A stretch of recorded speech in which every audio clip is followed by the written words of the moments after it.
como mayordomos en las principales haciendas o propiedades de los llamados por entonces los mistis.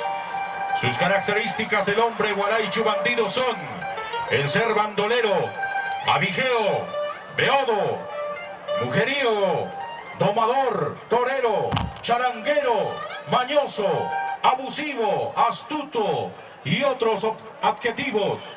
Con estos rasgos personales, como un hombre valeroso, temido por los hombres de Chumbivilcas, celoso, en su anca, su alforga conteniendo su trago, cigarro, inca, coca y su fiambre.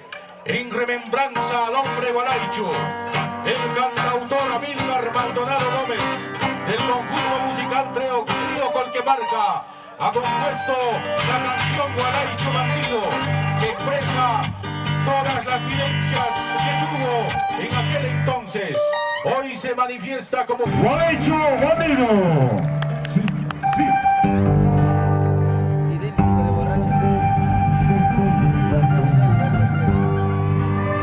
Mientras se afinen nuestros instrumentos, a ver, señoras, señores, ya, vamos.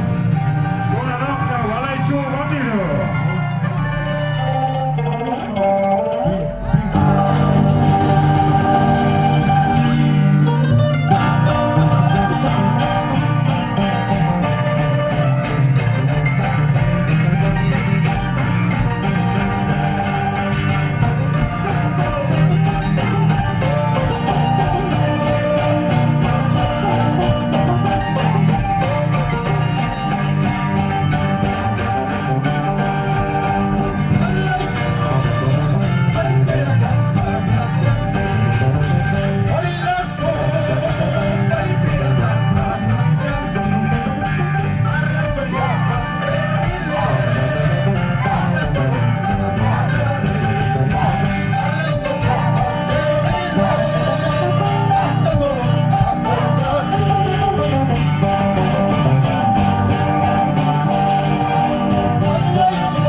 educativa mixto. Vamos con la danza Último Relincho de mi caballo.